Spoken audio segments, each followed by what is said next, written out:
Assalamualaikum warahmatullahi wabarakatuh. Selamat pagi anak-anak kelas 1. Apa kabarnya hari ini? Lina doakan semoga kita semua selalu dalam lindungan Allah Subhanahu wa ta'ala. Selanjutnya mari kita awali pembelajaran yang ke-6 dengan membaca doa bersama-sama. Bismillahirrahmanirrahim. Rabbi zidni ilma warzuqni fahma. Yang pertama yaitu tentang semangat belajar Nabi Idris alaihissalam. Nah, anak-anak sudah tahu kan siapa Nabi Idris itu? Ya, Nabi Idris alaihissalam adalah utusan Allah Subhanahu wa ta'ala, atau kita sebut Rasul Allah. Nabi Idris alaihissalam adalah nabi yang pandai. Sejak kecil Nabi Idris alaihissalam selalu rajin belajar. Dalam Al-Quran juga disebutkan bahwa kita harus selalu rajin belajar. Anak-anak juga rajin belajar ya. Selanjutnya mari kita simak video tentang kisah keteladanan Nabi Idris alaihissalam. Nabi Idris alaihissalam adalah keturunan ke-6 dari Nabi Adam alaihissalam yang lahir di Mesir. Beliau diberi nama Idris karena gemar membaca dan menulis. Nabi Idris adalah nabi yang sangat cerdas. Beliaulah yang pertama kali menjinakkan kuda yang semula merupakan binatang liar. Setelah menjinakkannya, kini binatang kuda itu bisa dijadikan tunggangan atau untuk mengangkut berbagai barang. Orang-orang yang baru melihat hal ini merasa heran karena Nabi Idris dapat menempuh perjalanan dengan sangat cepat daripada mereka yang masih berjalan kaki.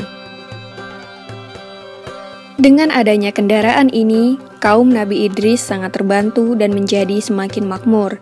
Nabi Idris menjadi orang yang paling disegani dan menjadi seorang panutan. Di dalam Al-Quran, Nabi Idris digolongkan sebagai manusia yang sabar karena beliau tidak mudah putus asa dalam menghadapi tantangan dan rintangan seberat apapun. Nabi Idris merupakan manusia pertama yang mulai menulis dengan pena dan dianugerahi berbagai kepandaian oleh Allah. Di antaranya ilmu alam semesta, ilmu tulis-menulis, dan ilmu berhitung.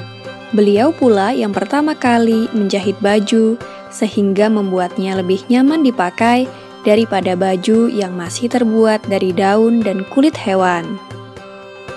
Selain itu, beliau juga menguasai berbagai macam bahasa.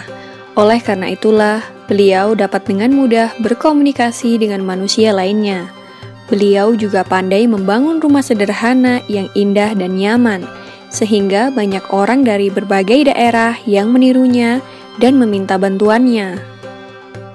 Dengan ditemukannya berbagai teknologi hasil penemuan dari Nabi Idris yang membuat kaumnya lebih makmur, kaum anak cucu Nabi Adam lainnya yang berasal dari Qabil menjadi sangat iri. Mereka pun mulai merencanakan sesuatu yang jahat dan mengganggu kaum Nabi Idris yang sedang bekerja. Semakin hari, kaum dari Qabil semakin bertambah jahat. Mereka mulai berani merampas harta benda kaum Nabi Idris dan melukai para perempuan dan anak-anak. Jumlah mereka pun juga semakin bertambah banyak, karena orang-orang yang tidak mau bekerja ikut menjadi golongan dari kaum keturunan Qabil. Karena kejahatan kaum keturunan Qabil semakin meresahkan, para penduduk pun mulai melaporkan berbagai kejadian itu kepada Nabi Idris. Nabi Idris lalu pergi menuju sebuah bukit dan memohon pertolongan kepada Allah Subhanahu wa ta'ala. Pada usia 82 tahun itulah, Nabi Idris diangkat menjadi seorang rasul untuk memberikan peringatan kepada seluruh umat manusia. Maka Nabi Idris dengan segera melaksanakan tugasnya sebagai rasul dan memberikan peringatan kepada kaum keturunan Qabil untuk kembali ke jalan yang benar. Nabi Idris berkata kepada mereka, "Hai saudaraku, berhentilah mengerjakan perbuatan jahat dan mungkar. Ikutilah jalan kebenaran seperti yang diajarkan Nabi Adam." Namun setelah diperingatkan oleh Nabi Idris, kaum keturunan Qabil malah menjadi sangat marah. Mereka malah menantang Nabi Idris untuk berperang. Maka Nabi Idris dan para pengikutnya mulai membuat berbagai peralatan perang dan membuat benteng pertahanan guna menahan serangan kaum keturunan Qabil. Akhirnya peperangan pun terjadi. Selain menjadi seorang nabi dan rasul, Nabi Idris juga merupakan seorang panglima perang. Beliau berperang dengan gagah dan berani sehingga mendapatkan julukan Asadul Usud yang berarti singa dari segala singa karena tidak pernah berputus asa dalam menjalankan tugasnya untuk memerangi kejahatan. Nabi Idris adalah ahli strategi yang sangat pintar, sehingga beliau dan pasukannya selalu dapat memenangkan berbagai pertempuran. Namun semakin hari, kaum keturunan Qabil yang mungkar dan durhaka itu makin bertambah banyak jumlahnya, dan tidak terhenti menyerang para wanita dan anak-anak dari kaum Nabi Idris.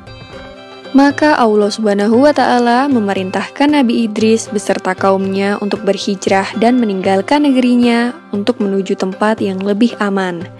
Demikianlah kisah Nabi Idris alaihissalam yang tiada henti berperang dengan kaum keturunan Qabil. Nama Nabi Idris diabadikan di dalam Al-Quran dalam surat Maryam ayat 56 dan 57. Semoga kisah ini dapat mempertebal iman kita kepada para nabi dan Rasul Allah Subhanahu wa Ta'ala. Amin ya Rabbal Alamin. Nah, anak-anak, itu tadi kisah keteladanan Nabi Idris alaihissalam. Untuk tugasnya nanti bisa dilihat di situ ya.